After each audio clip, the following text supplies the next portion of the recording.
Has everybody been to a quarter auction? And has anyone been to a quarter auction? You have, okay. You have, okay, great.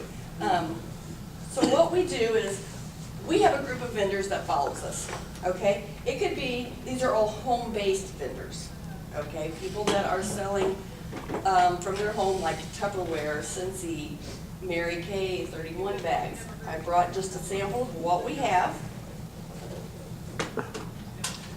We have a company named Cincy. I'm sure you've all heard of Cincy. I'm sure all your wives have got some Cincy in the house. This is just one of the items that will be on our auction block. Okay, we have a lady that does handbags. We'll have a handbag on the auction block. This bag is from 31 Gifts, which is another home-based business. There'll be something from 31 on the auction block. We're going to have probably, depending on the amount of vendors that we have, 40 to 50 items on the auction block. Now, each vendor that's there will put in 3 items that they will get their money back on. But they also put in an item that they donate to your organization. Okay? When the guests come in, they're going to buy a bidding paddle, which is this is what we use for a bidding paddle. You can buy 1, you can buy 5, you can buy as many as you want. And of course, the more you have, the more chances that you have to win, but also the more money it's going to cost to play. Okay? You can sell tickets, which is what I recommend.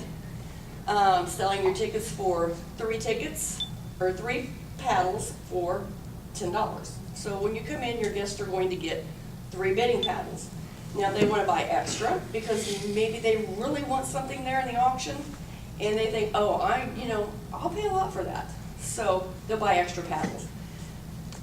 But what we do is we have a list of auction items. It'll tell you the vendor, the item, the retail value of that item, and the amount of quarters it's going to take you to bid on that item. Now, it goes anywhere from 1 to 4 quarters, depending on the value of the item. It increases at each $25 increment. So if you have an item up for bid, say this is a $20 piece of merchandise, so it's only going to be a 1/4 bid. Now, once it hits 25, it's going to go up and it's going to be a 2/4 bid, and so on with every $25 increment, up until $1, which is a 4/4 bid. So if the first item up for auction is a Cincy burner, and you'd like to bid on that item, you think, yeah, I would like to have that, and you hold up 1 paddle, you're going to pay 1/4. If you hold up 2 paddles, you're going to pay 2 quarters. So for each paddle that you hold in the air, you pay per paddle. We go all the way up to 4 quarters. Some items we have are worth $100.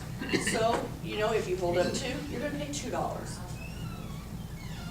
It's very, very simple. It sounds difficult. A lot of people come in and think they're never going to understand, but it's very simple. We come around, collect your quarters, we draw a chip from the bucket.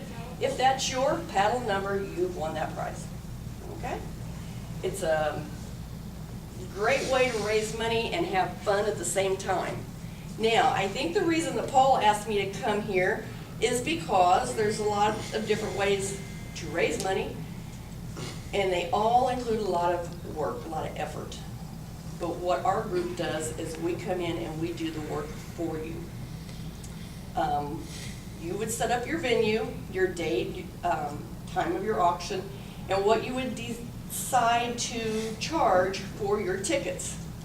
I would suggest that each member be given a certain amount of tickets that they're required to sell. And they also bring in 1 item to be donated and auctioned off at the auction. And that's all the work you have to do. We do everything else. But it does take some effort on your part. You have to come, you have to bring your family, bring your friends. You need to sell as many tickets as what you can. I'd suggest maybe everybody be required to sell 10 tickets apiece. If you have 30 members, there you go. You've got a lot of people there at your fundraiser.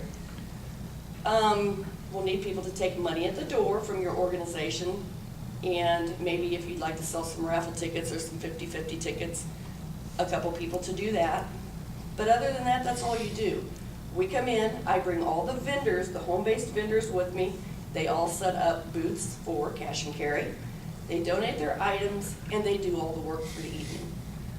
We also pay for your advertising, which is just a 2-week ad in the Advantage.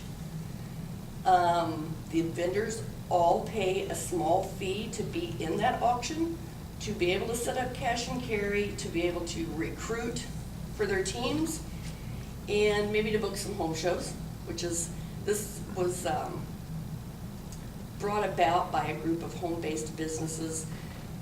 Say, for instance, Tupperware, where they always had home parties. People aren't going and doing home parties anymore, so these vendors needed an outlet to network. So they come up with this idea. Let's all get together.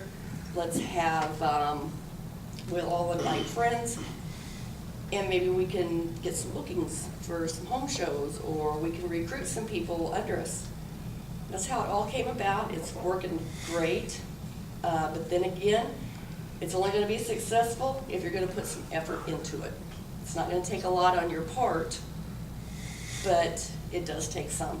You do have to support your organization there by showing up, like I said, bringing friends, family, maybe sell some tickets, donate some items, and then the rest is you just come in, you sit down, you have a good time. It's just one of many ways to do a fundraiser. Now, you can make more money by doing a fundraiser where you go around and solicit donations from different businesses, which I'm sure you all know. We all get tired of donating to everything.